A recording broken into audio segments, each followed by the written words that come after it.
मनावर में किसानों की समस्याओं को लेकर एसडीएम दिव्या पटेल ने बैठक का आयोजन किया, जिसमें क्षेत्र के किसानों ने अपनी बात रखी। किसानों की समस्याओं के संबंध में जनपद पंचायत मनावर के सभागृह कक्ष में अनुविभागीय अधिकारी राजस्व दिव्या पटेल, एसडीओपी करण सिंह रावत, तहसीलदार चंद्र सिंह धारवे, किसान नेता दयाराम पाटीदार की उपस्थिति में बैठक का आयोजन हुआ, जिसमें मुख्य रूप से ओंकारेश्वर परियोजना के चतुर्थ चरण की नहर में संबंध में आ रही समस्याओं पर किसानों ने अपनी बात रखी। इसके साथ ही किसानों ने धार रोड नहर के पास से जाने वाले मार्ग को अल्ट्राट्रैक सीमेंट प्लांट के आवागमन पर आपत्ति जताई, जिस पर अधिकारियों ने आश्वासन दिया कि इस बात का ध्यान रखा जाएगा कि नहर को नुकसान न पहुंचे। बैठक में इसके अलावा सीसीआई की खरीदी के साथ अन्य समस्याओं पर भी चर्चा की गई। आज जो मीटिंग रखी गई है, वैसे अपने मनावर की समस्याएं हैं और पूरे 5 जिलों की भी समस्याएं हैं। इस पे एसडीएम महोदया ने हमको बुलाया कि अपने यहाँ की समस्याएं क्या है। सबसे पहले कपास खरीदी में इस बार जो है परिपक्व कपास हुआ है, उस समय भारी बरसात हुई है लगातार 8 से 15 दिन तक। इस बरसात में हमारी फसलें खराब हुई है, तो हमारी मांग है कि ABC ग्रेड पर कपास खरीदा जाए सभी किसानों का। दूसरा है, यहाँ मनावर मंडी में कपास खरीदी केंद्र नहीं है, क्योंकि यहाँ से जो अपना जो राजूखेड़ी क्षेत्र है, वहाँ के आदिवासी किसानों को बाकानेर और सिंघाना ज़्यादा दूर पड़ता है और वो आदिवासी किसान इसलिए अपनी फसल नहीं बेच पाते हैं। तो हमने मांग की थी कि मनावर में खरीदी केंद्र खोला जाए। तो इस सप्ताह के बाद बाकानेर के बाद जो 3 दिन बचते हैं, 3 दिन बाकानेर खरीदी होती है, 3 दिन यहाँ खरीदी होगा, ऐसा आश्वासन मिला है। दूसरा, हमारे यहाँ जो तीसरा चरण और चौथा चरण, ये 2 चरणों में नहर आती है। तो जो तीसरे चरण की नहर लगातार चल रही है, कुछ थोड़ी बहुत शाखाओं में नहीं है, बाकी सब चल रही है।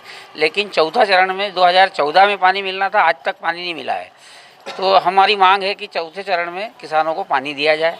आश्वासन मिला है कि अब पानी छोड़ दिया गया है, टेल तक पानी जा रहा है और अभी मैडम ने कहा है कि हम जो है निरीक्षण करेंगे। केंद्र सरकार 3 बिल लेके आई किसानों को लेकर और कई जगह आंदोलन चल रहा है, इस पर आप क्या कहेंगे? हाँ, केंद्र सरकार जो 3 बिल लाई है, उसमें भारतीय किसान संघ ने सबसे पहले जैसे ही बिल पास हुए, भारतीय किसान संघ ने उसमें कुछ विरोध किया था। हम बिल से खुश हैं, लेकिन उसमें 3 पॉइंट हैं जो उसको बदला जाए। एक तो है MSP पर ही किसानों की उपज को खरीदा जाए, उससे नीचे खरीदा ना जाए। दूसरा ये है कि हमारे कोई विवाद होने पर तहसीलदार SDM को रखा है, हमने कहा कि उसका एक किसानों के लिए अलग से न्यायालय बना जाए। तीसरा है कि उन्होंने जिसके पास खेती उसको किसान मान लिया है।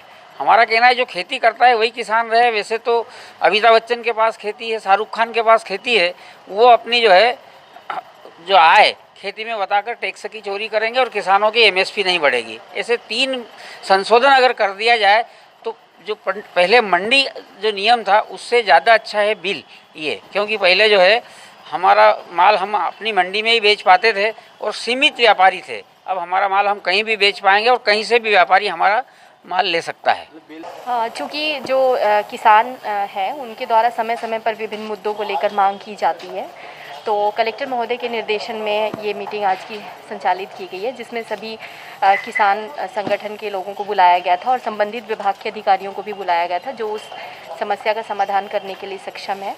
तो इसमें जो हमारी चर्चा हुई है उसमें कुछ किसानों के मुद्दे निकल कर आए, जैसे कि वो चाहते हैं कि जो हमारा जो कॉटन की खरीदी होती है उसमें विभिन्न ग्रेड्स पे खरीदी हो।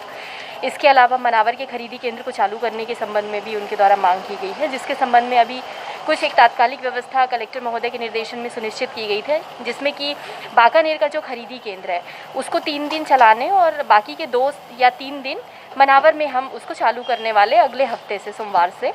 इसके अलावा मक्के के लिए भी समर्थन मूल्य की मांग की गई है और मक्के की भी खरीदी केंद्रों में खरीदी करने की मांग की गई है, जिससे शासन स्तर से हम लोग लगातार उसके संबंध में भी बात कर रहे हैं। इसके अलावा जो चतुर्थ चरण और तृतीय चरण की नहरें हैं उनमें जो पानी की कमी है उसके संबंध में भी बताया गया है, जिसके लिए अभी हम उसके लिए भी मौका निरीक्षण के लिए जाने वाले हैं और लगातार मौका निरीक्षण करके और संबंधित विभाग के अधिकारियों को हम निर्देश जारी करते रहते हैं।